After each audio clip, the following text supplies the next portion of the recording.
Hi, I'm John Matthews, veteran law enforcement officer, winery owner, and your host for the podcast version of True Crime and Wine. And I'm pleased that you joined us today for this podcast where we feature the fascinating world of serial killers. Well, we enjoy award winning wine. So, why serial killers and wine? Well, it's easy. I'm the only one in the world that's an award winning winemaker and has captured a serial killer. So it is real true crime and real wine.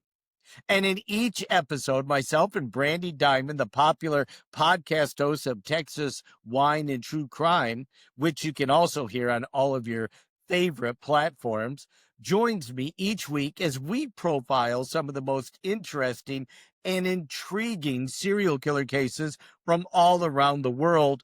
Well, enjoying our favorite glass of wine. I've got my favorite Casara wine today. It's our Dolcetto, but we're going to talk about that a little bit later. So pour yourself a glass of Killer Cabernet or Murderous Merlot and join us for this podcast version of True Crime and Wine.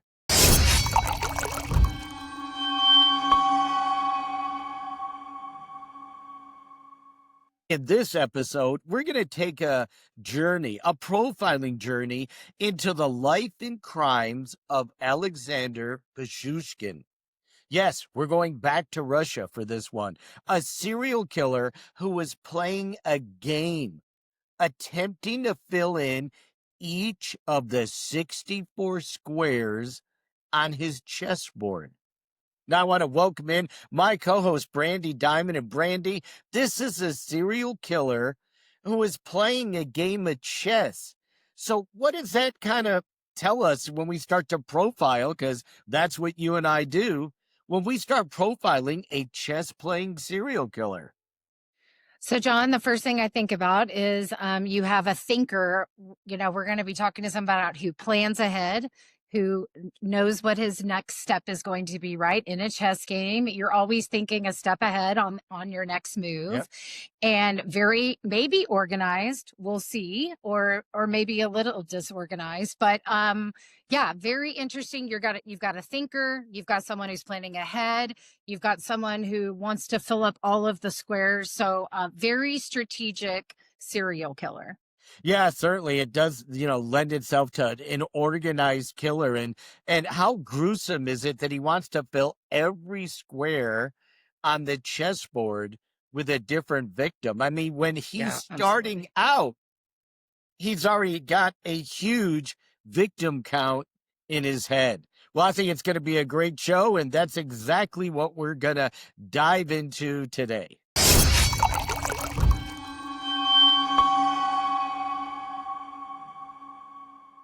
Hey, Brandy, glad that you're back with me again and another episode of True Crime and Wine. And today we're going to look at the fascinating life and crimes of Alexander Pichushkin. So we're going back to Russia. As you know, we don't Yes. just stick with serial killers here in the U.S., we go all over the world. Well, he was born in 1974 in the Soviet Union and raised by his mother in a two-bedroom apartment right off of Bitska Park. His father left before age 1, so he really never knew his dad. A lot of times we talk about the influence of the mother or the father. Yeah. And initially, he was described as sociable, but at age 4 had a head injury. He fell off a swing and hit his forehead. Some of the doctors speculated there might have been some damage, brain damage, and maybe that damage led to aggression and poor impulse control. Mm. So, starting at age 4, maybe a couple of signs. Yeah. So I wonder if they were diagnosing this. I think back and just were there signs early on? Was it just the way the frontal cortex looked? Maybe in an X-ray? And it's interesting because do hear now about, brain injury, and we're going to talk about that later, and how it can change personality. I mean, I covered a case, John, where a young man had killed his entire family, and he had suffered a head injury in a football game several weeks before that. So I think there is probably something to it, but yeah, just And we interesting this happened at such a young age. Yeah, and I've talked to researchers that are looking into right now the correlation between TBI, traumatic brain injury, Mhm. and serial killers. We always Yeah. say it's a combination of nature and nurture, but maybe there's a medical component that's in here also. So we certainly know that up to age 4, he seemed to be a normal child. After that injury where he fell Hmm. off the swing, violent outbursts and anger. And it certainly Wow. manifested itself during his adult life. From 1992 until 2006, he was convicted of 48 murders, 3 attempted murders, and he claimed that he killed over 60 people because, again, his goal was to have a victim on every square of his chessboard. His first kill was in 1992, and it was his classmate. Mm. And then we have one of these strange lapses in time that you and I have talked about. Yeah. About 9 years, we couldn't tie him to any murders. But as you know, serial killers don't usually turn it on and turn it off. Right. Um, so maybe there's even more victims than what he's claimed, right? Or even in those 9 years, maybe there were other, maybe he was doing other things, right? Maybe not necessarily murders, or planning, or kind of, or it's festering, right? The urge and the need. And maybe something just changed in his life. We find that too. So, what would have Yep. been going on for those 9 years? But it does resume, John, in 2001. Interesting, because around Russia's death penalty, right? Right. So did that have an effect on it? True. We don't know. Was he that thoughtful? Was he that intelligent and knowledgeable going, all right, now I can't get the death penalty for anything I do. So I'm going to go ahead and start committing it. That doesn't seem Interesting. like the normal psychology of a serial killer. But as we kind of go through here, we see, like most serial killers, he does evolve. There are different phases to his life and different phases to his killing. But let's kind of start off early. He was after that fall off the swing as he went to school, he was transferred to a school for children with learning disabilities. And we find out later wasn't really learning disabilities, it was more his behavior, his violent outburst, his anger toward people. They bullied him severely, which increased his level of anger. His maternal grandfather, though, kind of looked at him and said, I don't think he's mentally challenged from a developmental standpoint.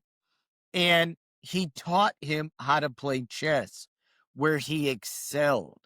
And so Mm, that's where this chess playing comes in, is that he yeah. taught him how to play chess, and he found out that he was a very intelligent, but maybe this injury was causing these Mhm. violent outbursts. Um, and like you mentioned, what's the reason it kind of turned back on the murders and everything after a 9 years lapse? Well, we know that his grandfather died, and that Mm, caused him deep emotional pain. And like we've seen with a lot of people, when they lose a significant person in their life, their mother, their grandparent, the one that they kind of looked up to. So you can see there might have been friction with his mom. His mom said, "You're emotionally, yeah. disabled. We're going to send you to a special school." Where his grandfather realized, no, no, you're highly intelligent, Mhm. and let's try to nurture that while working on your anger.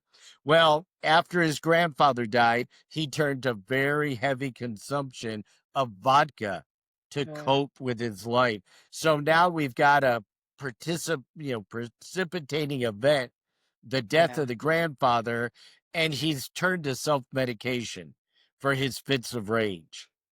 Yeah, and, you know, it's like, kind of like you said, the grandfather took the time to invest time in him, right? And Yep, so you get maybe he never got that from his mother. Maybe, you know, as a mother, you're trying to figure out why is your kid angry, and really the grandfather focused on what he was good at. And right. so, but we definitely see this with other cases, you know, Ed Gein being one of them, you know, of a I death thought of that can, too. yeah, a death can really, you know, grief is powerful. It can absolutely mess with the psychological balance of the mind, what's reality, what's not reality. And it comes in all different forms. So he chooses to use alcohol, which then, you know, turns to other things. So Yeah, no, I bet there's a number of serial killers that you and I have covered over the first two seasons here where we see a death, a traumatic death of a loved yes. one is really, really pushes that evolution forward.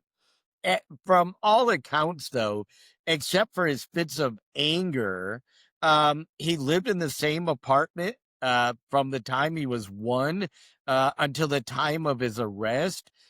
He really didn't have a steady job, you might say. He worked in a supermarket and was a clerk and, stacked shelves and stuff. We know he owned a cat. We know he had a fish tank and Okay. he collected pins. He had really no career ambitions. People really described him as ordinary. And so we don't see a lot of those precursors when we start looking at, okay, let's take the background. Does this fit the background of a normal or what we call a normal or Yeah. stable, secure, serial killer, right? The Well, substance abuse, he's being described by neighbors as calm, right? right? And that an ordinary person owns animals, has Right. be able to show some sort of affection. We're covering people who've killed animals, right? And so you have someone who, and then a job, working, and then consistently living in the same apartment. So someone who might be, well, this also takes me to then, you know, someone who likes, maybe not, doesn't like change so much. Maybe they like the consistent life. Maybe he's comfortable in this area. So maybe we'll get into that with some of his crimes. But yeah, very different than some of the people we've looked at in the past. And do you think his mom maybe saw the rage in him, but other people's didn't? Maybe he kind Absolutely. of disassociated a little bit of a loner, a little bit of outsider. So maybe that rage Absolutely. never manifested itself to other people, right? That's right. Yep. But when we go down the list, okay, certainly we know he was a substance abuser, heavy drinker after his grandfather passed away. We don't see any sign of any abusive family relationship. He probably was not happy that his mother put him in a special school. So maybe he's looking around those long lines. Mental health issues, I really don't think so. I think the grandfather maybe hit it on the head and found what he was good at. And we know that he was intelligent, but we know he did have that injury.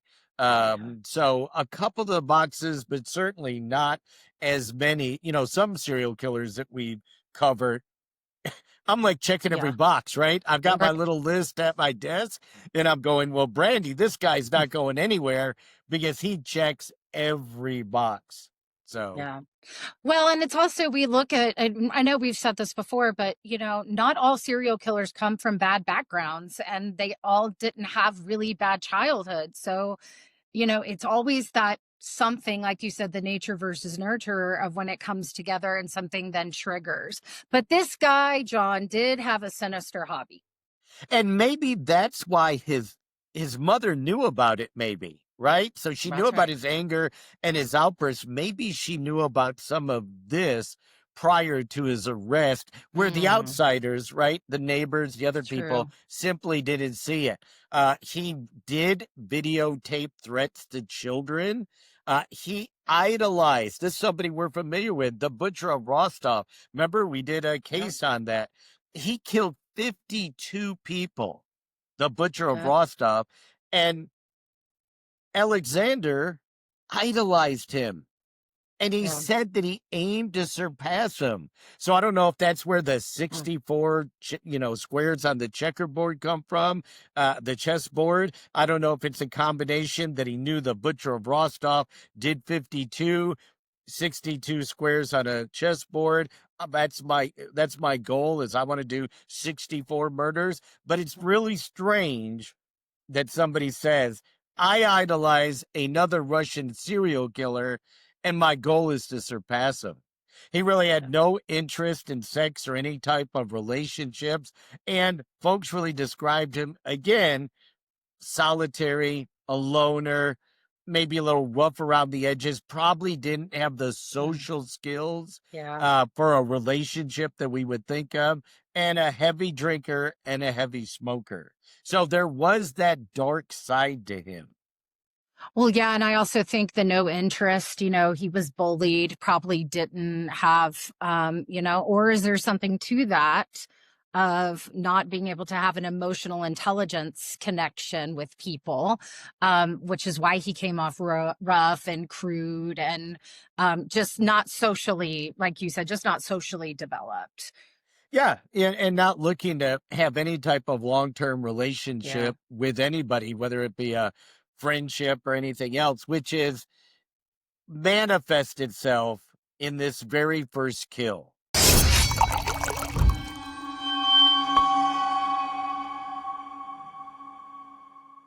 In July 27th, 1992, Mm. his best friend, he went to the park with him. He played chess with him.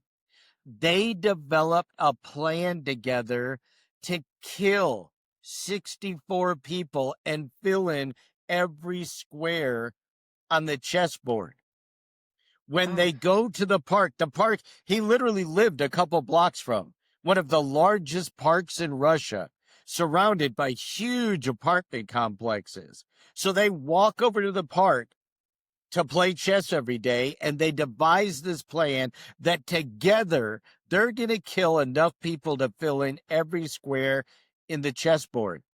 So July okay. 27th, they go over there, and his buddy Mikkel gets scared. He backs out. He says, I'm not going to do this. I thought this was a fantasy. I thought this was just a game that we were playing. I didn't know you were serious. Ugh. And Alexander strangled him in a fit of rage. We've already talked about these fits of rage, and threw him into a sewer Ugh. right there in the park. They never found his body. But on July 30th, he was reported missing by his family, and they said the last one he was with was Alexander, and the police arrested him and questioned him. And they Huh. said, was he your best friend? And he said, yes. Did you meet him at the park? And he said, yes. And we played chess. And then I went home. I Ugh. never saw him again. The police had no body, no evidence, no witnesses, and they had to let him go. So he Oh got my away with gosh. his first murder, a murder of his best friend. So when we start talking about that missing social connection, Yeah. when we start talking about that missing relationship, it really, really comes home now in the murder of his best friend. Well, and no regard, right? Like no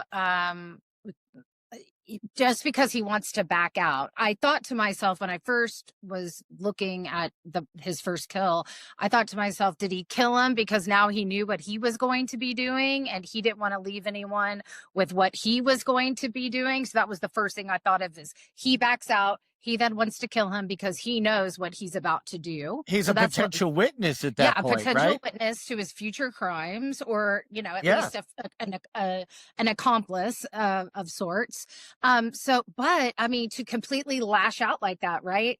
Immediately, and kill him and then throw him in a sewer. And I that had to think to myself, how come they never found the body? Maybe it led into a bigger body of It did, water. yes. Yeah, Okay, no, okay, it okay. wasn't a sewer like, you'd think with I a see. manhole cover. It was an open, it was more like a canal Ah, okay. that then flowed out of the park.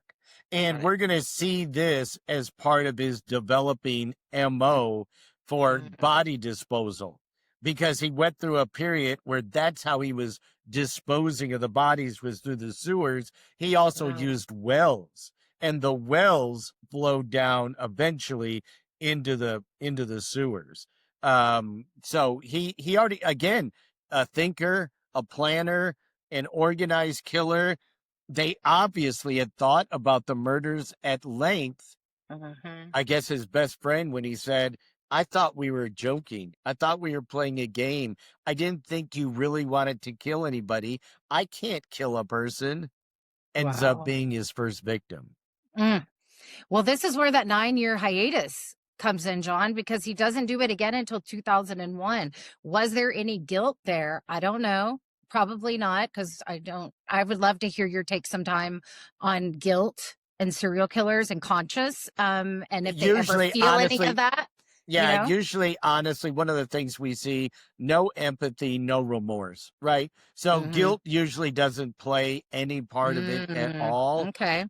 They may feel bad about a part of their crime because it wasn't perfect. We've heard that before. Yep. I only commit perfect murders, or the only murders I'm going to admit to are perfect murders. Mm, So, yeah, there's interesting. usually no remorse, no empathy, no feelings like we would usually have. And again, we don't know if there's other victims during these 9 years. Yeah. You could say, well, maybe he waited to what Russia rescinded the death penalty. I don't know if the urges that these killers have would be put on ice for 9 years. Mm, But what we do know is in May of 2001, he again went to the park. He was again playing chess, and apparently that was part of his evolving MO now. He would find someone to sit in the park and play chess with him. On this day, it was a 52-year-old man. After the game, they invited him to take a walk. And he says, "Hey, come walk with me." And fine. This is an unassuming kid that I just played a chess game with, right? mhm. They go for a walk. They walk into an isolated area. He pulls out a bottle and says, "My dog died recently. Let's do a toast to my deceased dog." Pulls out a Okay. bottle of vodka. They drink a toast. He then strikes the victim in the head with the bottle, Mm, killing him, and then drags his body and throws him into a well. So obviously, from a geographic profiling standpoint, he knows the park well. yep. He knows where these wells are. He knows where these canals are. He knows where the sewers are. He Mm, knows how to call the victim from the herd. How many times we talked about that? Serial yeah. killers are experts at luring people, at Mhm. calling them out of the general public. And he does this with a 52-year-old man Mm. and then throws him into a well. John, I find it interesting that probably some of the best times in his early life were playing chess with his grandfather. And you have him now starting his murdering sprees in that way. It's very interesting. Do you think maybe he was looking for power? Do you think when he played with his grandfather, he felt a value? He felt a pride in what he was doing, Oh, for and sure. maybe trying to get some of that back, but he doesn't feel the same Yeah, value of winning a chess game with a stranger. And so he's looking for anything that'll give him power and control in his I life. know. I know. Such a good observation. It's so crazy to me that probably some of the good feelings he had is now how he's setting up his victims. Very interesting. Very Yeah, interesting. no, fascinating. So, from a profiling standpoint, we really don't have a lot of victimology. We know that he killed his best friend. We know that he killed an acquaintance, right? Wasn't a Hmm. friend, wasn't a stranger, somebody he played, chess with. We know that his weapon of choice, at least right now, we've got two killings, and both of them were killed with a vodka bottle.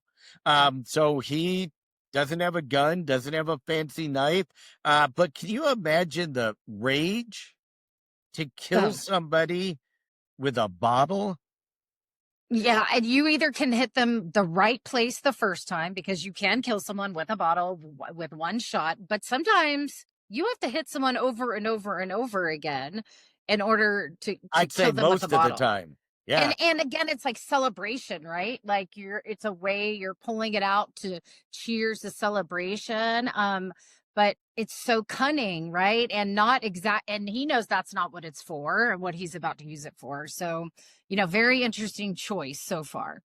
I couldn't help but think of the soap maker of Correggio. Mm, Remember the woman that we did that made tea cakes out of the y- bodies and soap yes. and with the perfume? Because right before her kill, what did she do? It was a celebratory glass of wine. Yes. When I started doing research and going, he'd offer them a drink to Mhm. toast something or celebrate something. I'm like, don't drink it, don't drink it. It's going to be your Yes. last. And then she would enjoy people enjoying her tea cakes, knowing she had used blood and whatever else from her victims. And it Yeah. was it's such a mind game, right? Such a power control. John, one other Well, thing you but see just that's yeah, go ahead. exactly right. No, it, Yeah. it it is a mind game and power and control. So that's why I go back to, do you think he didn't get the satisfaction of just playing chess like he did with his grandfather, and he was looking to fill in something? Right. Something's missing that he's and the power and the control thing. But here's another thing I thought of when we were just talking about that. That's his comfort zone.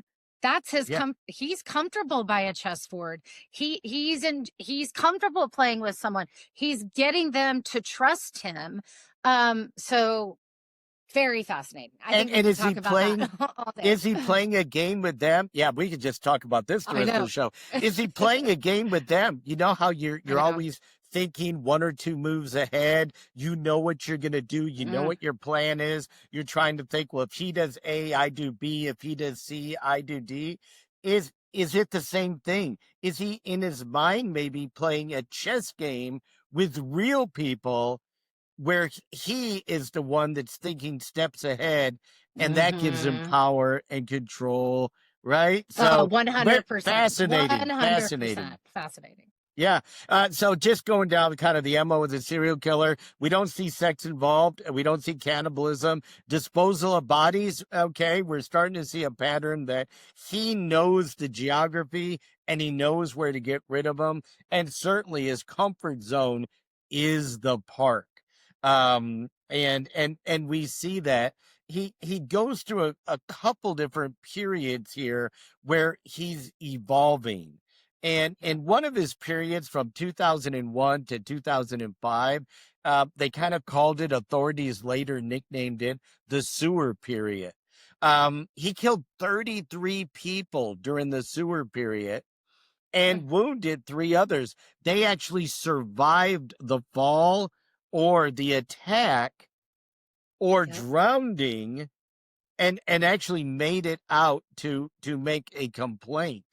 But maybe didn't come forward to the police, worried about what may happen. Mm, But all of his victims, whether he played chess with them or not, he approached him in the park and he offered him a drink. Brandy, don't let wow. anybody offer you a drink.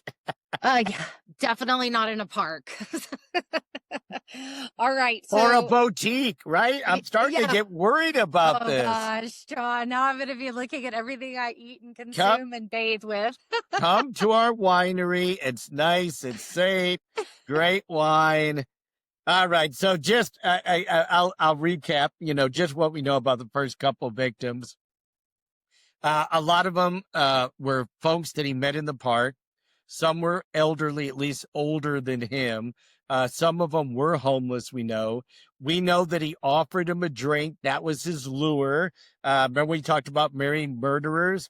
And the Yeah. woman would go in and lure the victims over to the van where the Yep. husband would be waiting with a gun or a hammer to get him in the van. He would strike his victims with a bottle, or he started carrying a hammer. So Okay. maybe he found out that the bottle didn't work. Like you Mm. said, it's hard to kill somebody with a bottle, or Hard. it takes several Yes. strokes. So he started carrying a hammer, but then he really started getting into the sadistic side of serial killers, and he started impaling their skulls with either the bottle he killed them with or sticks that he found at the location, and then Mm. would toss them into the sewer or into a well, hoping they would simply float away.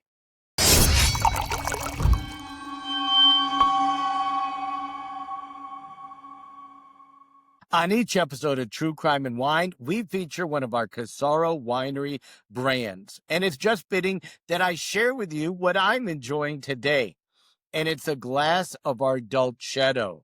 The Dolcetto has a great aroma on it. And it's a dry red wine. So, Dolcetto, you might think it's sweet. No, it's a light bodied, dry red wine with great aromas of fruits. And it's wonderful with a wide variety of dishes. I made it so that my red drinkers would have a lighter red that they could enjoy during the summer. But obviously, this Dolcetto you can enjoy all year round. So it pairs great with a variety of dishes.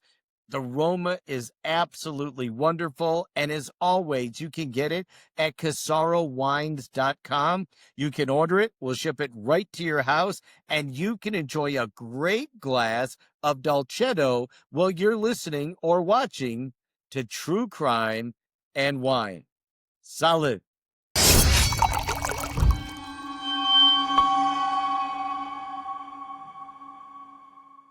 Okay, John. So we're going to start seeing things look a little different for this guy from October to 2005 to June about 2006.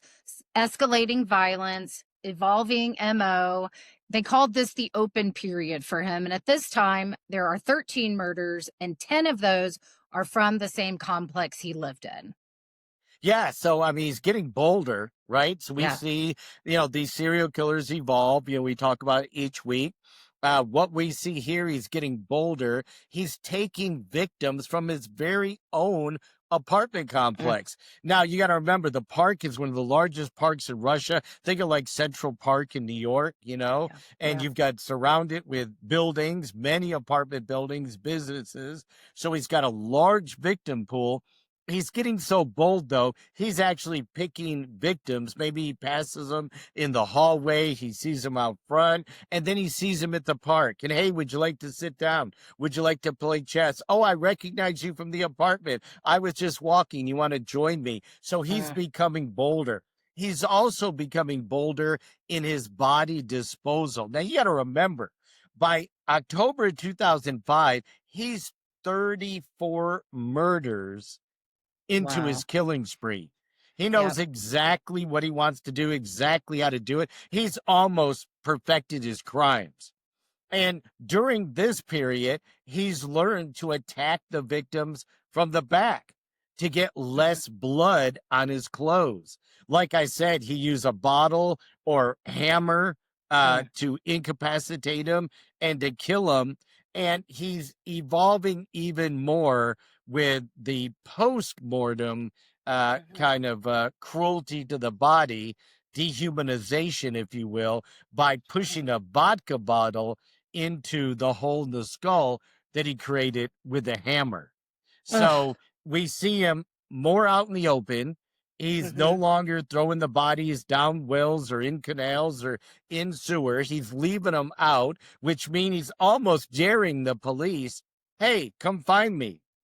It's been all this time. We're 30 something murders into it. and you guys still don't know anything. Well, and John, I thought to myself, hammers, I mean, that's messy. Like Yeah. bludgeoning someone with an instrument is messy. I mean, you have to put the force of hitting and then you pull back and then you hit and then you pull back. So blood is everywhere. And I am kind of surprised we haven't heard anything about people coming forward and seeing blood in the park, on trees, on leaves. Nothing He pointing must he towards must have this. got it on his clothes, right? Because he I mean, specifically said, "Hey, I started yeah. attacking people from behind because when I attacked him from the front, the way that he struck the victims, it was very messy, especially when you're recoiling, right? The Yes. blood, especially after the first hit, you now have an open wound, a gaping wound. So he's learning, he's evolving, and Mm, now it's more of a blitz attack, a sneak attack, and he's really torturing the bodies post yeah. mortem now. So certainly we see an evolution of this serial killer. Well, he's luring them, right? With the like you said, with the vodka and then getting them in secluded areas, but he's kind of doing this in his comfort zones at his own Yep. apartment complex where he's living. He's comfortable with the bludgeoning. Maybe it's a little quieter than a gun. He is in a park. You don't want to raise any kind of, he's trying. Well, And I there's also think to myself, are there people walking in this park? And then when he's at the apartment complex, where are they walking to? So it's very interesting. He's kind of playing in his own playground. Well, and with the way gun laws are in Russia, he probably doesn't have access to a gun. Ah, thank you. Yes, So, pointing that he out. doesn't Yes. have a weapon. Probably could have a knife, maybe Knifings. experimented at some Yeah. point, but doesn't like that. Certainly his MO, what works for him is bludgeoning people with a Hmm. hammer or a vodka bottle.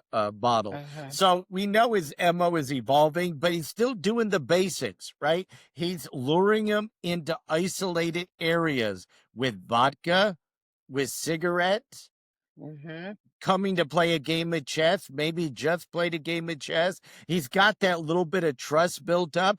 Or Yeah. on several times, he did say, "Oh, come walk with me. I'm going to drink a toast to my dead dog. He's buried over here. Let's go to his grave. We'll drink a toast together."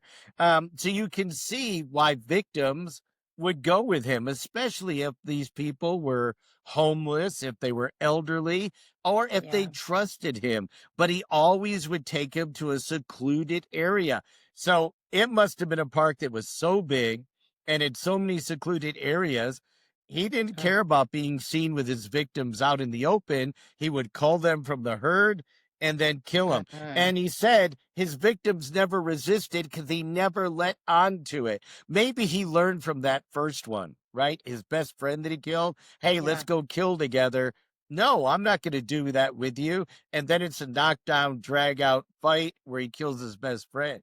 So maybe he's learned. Interesting. And so now his victims aren't resisting. They have no idea that this guy that they just played chess with, or Mhm. just drank a toast with, or are drinking vodka or smoking cigarettes with, Yeah. is going to hit him in the back of the head and kill him. Yeah, very trusting, very convincing, very manipulative. And people seem to like him. I mean, at least people, well, and if you're dealing, if you have homeless or if he's targeting, drug addicts in the streets that he's seeing or alcohol, I mean, he could just be seeing people drinking and takes advantage of that, knowing they're going to say yes, right? Willing to go with him for a free booze, right? Like So married murderers, right? that's right. The young girls, were offered sex, or they were offered drugs, or they were offered alcohol, and they went willingly.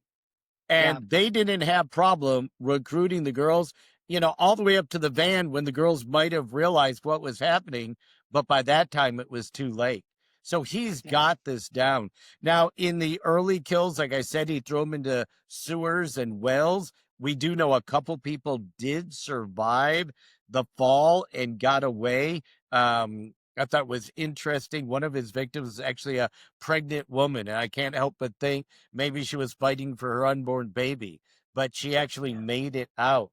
Later, after the 33rd, 34th victim, he would just leave the bodies out where he killed them. Basically, they were still in a secluded spot, but in the Yeah. open, challenging the police, find him and tie it to me. We know that he had a hammer. We also know that at different points, he used a crowbar and a fence post, probably things that he found right there in the park. And he picked it up and he said, okay, I'm going to use this. And we do know, and this is common with serial killers, that after he killed some of the victims, that there Mhm. was necrophilia involved. So he would kill some of the victims. He would insert bottles or sticks into their skulls where he hit them. And with Mhm. some of them, he would have sex before he just got up and left back out through the park. Okay, so he's interested in the sex, just not with people who are alive. And so maybe that is that, because I thought it was very interesting when we started talking about how he had no interest in those things. That's sometimes what we don't typically see. We see a lot of this sexually motivated, right? And some of it is for power and control over the sexualizing of someone. And so with necrophilia, again, Ed Gein, the want and the need for it, but not able to emotionally attach yourself to anyone who's actually speaking to you Alive. or talking to you Right. alive, right? So, yeah, Yeah, very certainly interesting. a totally different perspective because from everything we know, he did not have any Yeah. relationships when he was younger, wasn't interested in it. And like you said, bringing up Ed Gein, certainly those desires manifested themselves with a body that he could totally control and totally possess. So when we get to the profiling, we've already, we're establishing that his comfort zones are the park. He lures them, isolates them. He has his weapons of choice.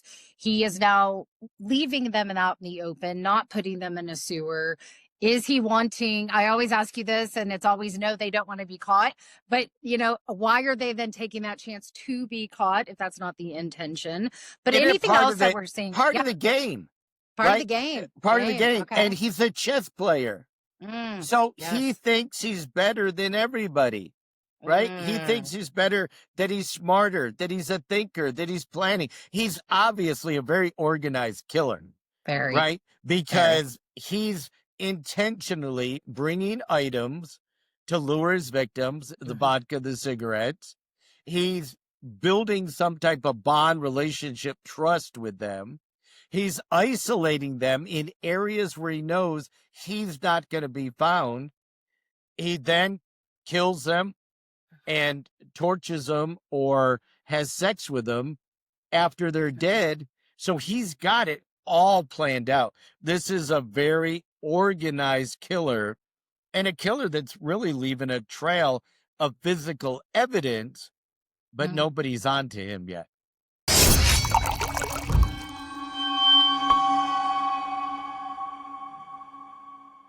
Okay, so let's talk about the victims because they have been a little sporadic. So even though he's being organized, who he kills is there's I don't know if there's really any organization to that. What There's not a pattern. You're exactly right. So many times we see these killers and they have a very, very specific pattern, right? yes. White, female, brunette. They know exactly what they want. They know the victim. Their victims are gonna look like their mother. Okay, they're gonna be the same height, the same weight, the same eye color, skin color, hair color. So many serial killers have very, very specific victims. Ed Kemper, Berkeley, female, co-ed, walking on campus. So we kind of go down the line. Married murders we've talked about before. Young girls, young women. There was only one guy in that whole spring of murders, and that was simply ancillary to the crime. Somebody that they just killed and literally disposed of immediately. So usually victimology helps us. In this case, Brandy, it's all over the map. Yeah. It's all over. I look at it and I go, oh my gosh, you got a white male 18, a white male 52. You have a white female, Mm. 19, who was pregnant. She's the one that actually survived the bludgeoning and the fall in the well and climbed out. You have a male, 63, who is a ex-cop, and he was left in the open. So Mm. that was a sign to me saying, here's one of your own, and you still can't Wow. catch me. A white female, 48, and it was a co-worker of his, and then a white female, 36, was kind of his final kill, but all over the map. Men, women, I'd say, 30s, 40s, 50s, and older, some homeless, some retired. So yeah, he did not have a fixed victimology. We know that most of the 48 confirmed victims, and again, he said he killed over 60 because his Mhm. goal was 64. Well, I take that back. In the testimony, he actually said once he filled in the chessboard, Mhm. he was going to keep going. Mm. He was just going to start another game. You know, John, I thought about the fact that you have different characters on a chessboard. They're Yeah, not all the same and they all don't look the same. Could that have been any thought of like who he was targeting, why, and where did they fit on his chessboard? I think you're spot on. I think this was an amazing game that he was playing in his head I that only agree. he knew about. And I think that would be an explanation for why the victimology is all over the place. Did he see that 63-year-old former cop as a king or a knight? Mm, mm, Oh, did mm. he see the younger females as pawns or maybe the queen? So I think there was this game that only he knows that he was Yeah, playing in his head. We totally do know agree. that a lot of the victims were elderly, homeless, vulnerable, but we know some of them were acquaintances, women, right? Yeah. Coworkers even, and 10 of the 48, so a quarter of all his victims came from the same apartment on the same street. I have 10, so many quarter of questions around that. Like, were they ever reported missing at one point? Were people looking for them? Did they put a connection together that these people were missing from the same complex? I've got some thoughts around that. But that's very interesting. Yeah, I Yeah. did see some wanted posters and things like that, Ah, missing okay. people, that type thing, but until the very end, there was nothing about suspects. Huh. It seems like he preferred, though, the known victims. That it Okay. was an added pleasure to him. So instead of just randomly picking somebody in the park saying, go walk with me, he'd almost build up that trust or that bond, Yeah. and then he'd kill him. And Mm, there was no resistance because they trusted him enough to walk with him. yeah. Wow. Absolutely amazing. Now, we do know that some of the survivors did crawl out, like the pregnant woman, out of the well or got out of the canal. And maybe that's another reason why he said, well, I'm not going to throw them there. I'm going to make sure they're dead where I can see they're dead, where I know 100% they're dead, where maybe I have Uh-huh. sex with them after they're dead, and Mhm. then I'll walk away and leave them. So maybe Yeah. it was as simple as that. You never know how in their head their murders are evolving, right? Yeah. Such an interesting, I think we're so on to the different characters, the different random victims playing his own game of chess in his mind. It's just wild. And then we're again, John, the profiling geographically, we already talked about this a bit, but the apartment buildings where he lived, he would take victims from there. That you said the largest park. I think of Central Park. I can't imagine how many murders and assaults are reported in Central Park every single day. And a lot of it is not witnessed because there is a lot of isolated areas. But what else do we know about the geographic? He didn't go far. No, He wasn't a traveler. He didn't like have a sales six, job like some of the other people we've talked about. He yeah, stayed like close to six home. blocks. Yeah, 6 blocks. His that's apartment crazy. was Six from the blocks. middle of, or from the park. The park was Wow. huge. Yeah. 2,700 acres, surrounded Wow. by apartments with a lot of secluded spots, birch trees, streams, creeks, debris from old buildings and stuff. Wow. So it was an absolutely huge park, and that was his playground. I Yeah. almost want to think the park was his chessboard. He was Mm, moving pieces around the park on the chessboard to isolated areas where he could make his attack, where he could kill the pawn, kill the king, kill the queen. You see what I mean? oh I my think gosh. very sophisticated game in this killer's head. And that Wow. so many of his victims came out of the same apartment building on the same street. It was Really? a more challenge to him. He'd pass him on the street, pass him in the apartment complex, talk to him, say hi, may say, if I see you in the park, sit down, we'll play a game of chess Mhm. or we'll share Wow. some vodka, because he said it gave him more of a thrill to kill somebody that he Mm, knew. wow. Well, and I also think about the fact, and I think you're so right about that. I do think the park was like his big chessboard and he was placing them where in his own mind. But I always think about when this becomes right, I think of hobbies, where this is a hobby, chess is a hobby, and just playing games. And people, I mean, real chess players probably play chess every single day. And so you think about, is he getting better at his craft? Did he get bored after number 34? Right? Did he have to change something up? Was he, it's just this guy literally, I think, woke up every day and thought, how is this going to look today? What piece am I missing? Where's that going to go? I mean, just unbelievable that he was living a semi normal life, but then the ability to do this to people in his own complex. I mean, he was getting a little bit very close to home. I mean, 6 blocks and this guy's Making it never suspected. I mean, Making it wild, more of right? a challenge, right? Yes. Making it more of a challenge. And I think you see that with chess players. I think you nailed it right on the head.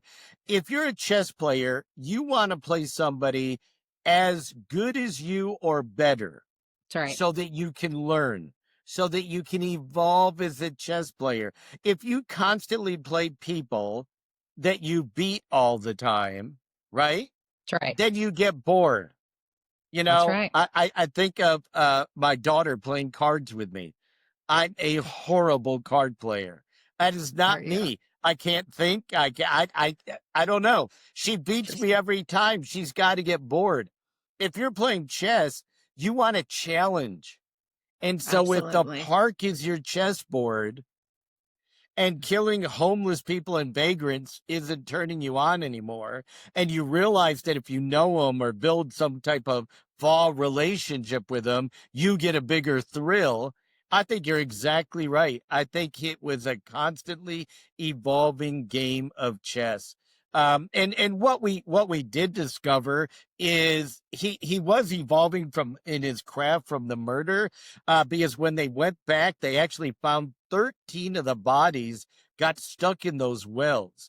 They didn't float out into the canals or into the bigger tributaries. Some of them, however, floated as many as 5 miles away. Others Right. got stuck in snow or mud or into streams, but every one of the murders was signed with a bottle or a stick inserted into the hole in the head where he killed him. Well, he's And leaving a mark, a visible, a he's sign, a letting a signature. sign. He's letting them know this is the same person that's Yep, committing this. that's Um, me. That's yeah, me. that's I'm the wild. chess player, right? I'm the Yeah. master. Nobody can beat me. It's my game. And he Wow. actually tracked his kills on his own personal chessboard that was eventually recovered in his apartment. Okay, like he had their faces or their Yeah, or names? names, Oh names my on, gosh. yeah, names on the squares. Yeah, so that he was actually tracking it.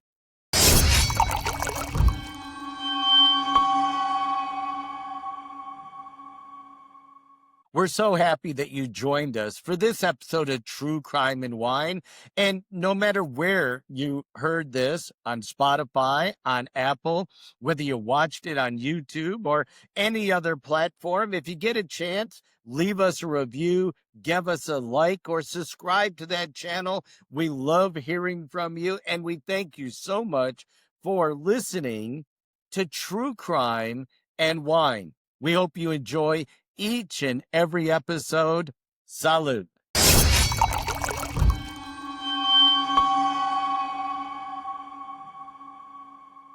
So June 2006. What do we know?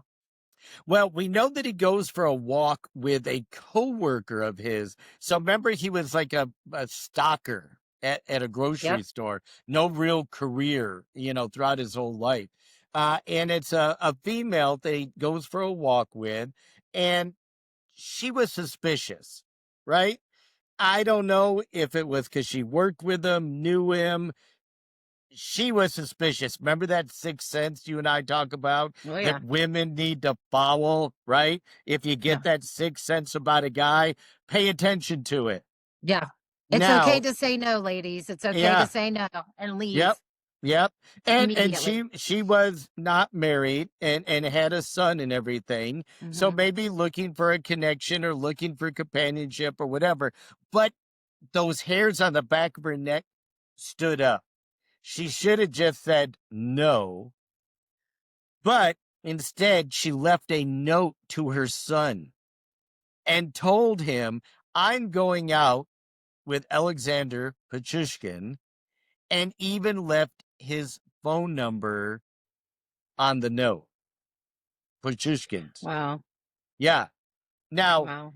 at some point, she mentions that during the walk. He doesn't Oh, care.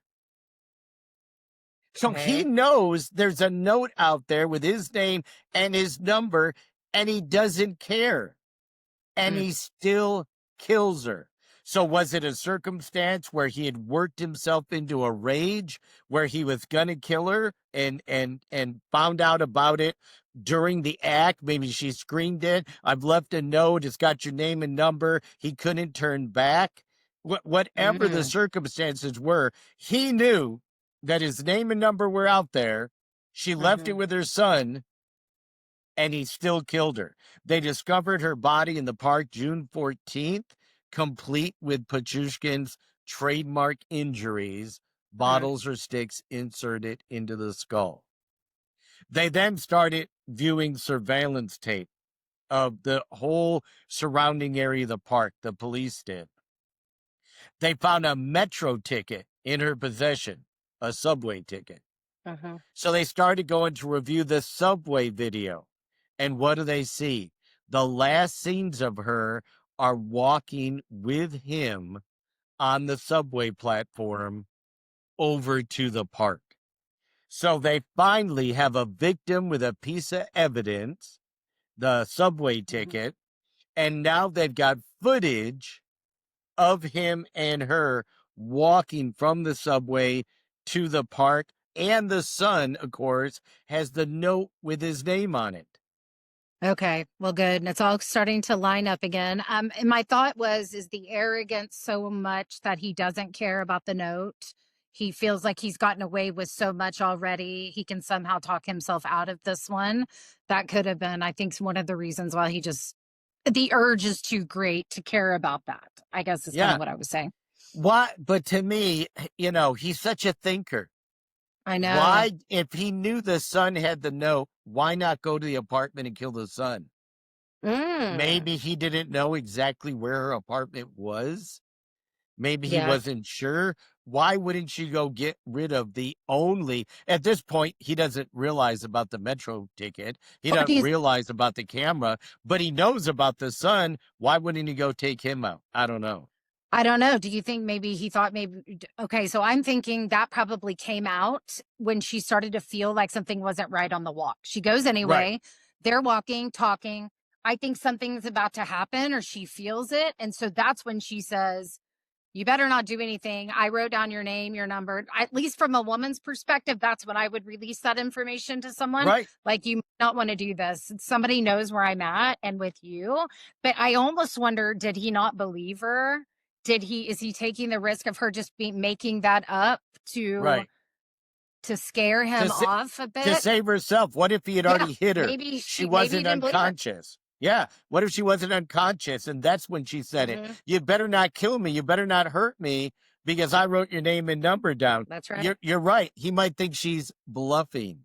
Hmm. He might think Yeah. that she's absolutely bluffing. Women are gonna say and do anything when they get in that situation. I kinda That's right. harken back to, the highway killer episode that we did earlier when, Hmm. he's attacking the woman, and the woman says, "I don't care. I love you. This is better than what I've ever had in my life." And he stopped. He stopped the attack. And she says, "I love you. I want to be with you. Let's go back to your apartment." This is after he beat her, raped her, choked her, almost killed her, brought her back to life. But she thought of this. And he went, Yeah. "Oh, okay." Puts her in a car to bring her home, and she escapes. I So, mean, yeah, whatever you got to and do. you should say anything to get you out of a situation. No doubt about it. But it's just I do wonder, like, did he think she was bluffing? I guess that's kind of would be my one of my first thoughts. But he is finally arrested, and then we get a confession. So this is June 16th of 2006. So what do we know? He's arrested for her murder. They tie in the video footage, the metro ticket, the note, and all that. He confesses to the crime basically pretty easily and then starts providing details. And then it's as if he was proud of his chess game and proud of what he'd been doing. He then led police to the other crime scenes and Mm. and reenacted the kills. These killers have an amazing memory for their kill and what they look like and what they did and how they did it and where they did it. And he went through all of it with the Wow. police and even led him to his chessboard that he Ugh. had been keeping with his victim's name on it that they eventually logged into evidence. So Wow. he was proud. He was Yeah. proud of his kills and, proud of what he had been doing and simply confessed it all to the police. So were there and we talk about that too. Like, they want to talk about what they've done, right? There's a sense of like proudness and accomplishment for them. But did he was he a religious guy? Like, did he have a reason for killing? Because sometimes you'll have serial killers or really just killers in general and say, well, the voice in my head tells me to do it, or I kill people because my mother was a terrible mother, and so I kill women because I hated her. What did he have any reason for doing this? He said it was about power and the power of Okay. life and death. And you can see that with the kills. We know that with killers that strangle, it's up close, it's personal. They want to see that person's last breath. He killed these people up close and personal, beat him in the head with a vodka bottle, hit him in the head with a hammer. This was not a sniper from 300 Yeah. yards away. This was all very personal. He said that he liked deciding whether a victim lived or died. It made him feel like God. We've heard this before. And he Hmm. said, "I kill for one reason. I kill to live." Because when you kill, you really want to live. And so I think what he was trying to say is it gave me power. It gave me a Hmm. reason to live. I could take this life. I was like playing for God. He said, "For me, life without murder is like life without food." Yeah, that's frightening that someone is walking around the streets thinking that way. He goes to trial, John, October 2007. What happens at the trial? Yeah, remember I told you he idolized the butcher of Rostov who killed Mhm. 52, mainly children. And with the butcher of Rostov, they put him in a glass cage to keep the crowd away from him and him away from the crowd. Alexander got the same treatment. They put him in a glass cage just like his idol. They convicted him October 24th, 2007 48 murders, 3 attempted murders, life sentence for all of it, and the first 15 years at a minimum were to be spent in solitary confinement. He said Oh my that was gosh. too harsh. Again, how these guys think, absolutely amazing. He appealed the verdict in that it was too harsh, lost, and is serving a life sentence at the Polar Owl Colony in the Arctic Circle for the rest of his life. Just kind of to wrap up some of the things that they saw during the trial, because I think it really, his personality came out then. Mhm. There was no remorse. Remember, you asked about that earlier. Yeah. Did he have remorse? Did he have empathy for any of the victims? He actually laughed in court, laughed at Mm. the judges. He said, "Why don't you charge me with more charges?" That's where he said he actually killed 60, not 48. He reenacted his kills eagerly before the court, and he said that his kills were heroic, right? He was an organized thrill killer, high intelligence, but maybe that frontal lobe damage Mhm. from that fall when he was 4 years old played a role in it. Yeah. He said it made him feel good. He said he felt like God.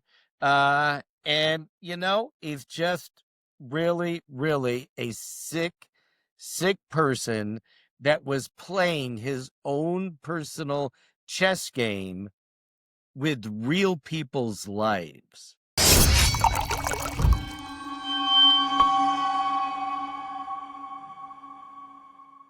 Now, as we put a cork in this edition of the True Crime and Wine podcast, I want to remind our listeners that you can follow us on our socials at JJ True Crime and Wine, Instagram, Facebook. Everything is out there for you. And you can purchase our Casaro wine at casarowines.com. We appreciate you listening in. We appreciate all of our viewers out there. And we hope you enjoyed profiling these serial killers with us as much as Brandy and I enjoy being together, drinking wine, and visiting while we're on the show. So I think that wraps up our business for today. And with that, of course, I want to thank my co-host, Brandy Diamond, for joining me on this journey as always, and our producer, Lauren Bedsole, back in the Corsicana Command Center for making this entire show possible. And we're going to see you next week on the newest episode as we present a female serial killer who turned the tables on the men who hired her for prostitution. I'm John Matthews, and thanks for joining us today on True Crime and Wine. Salud.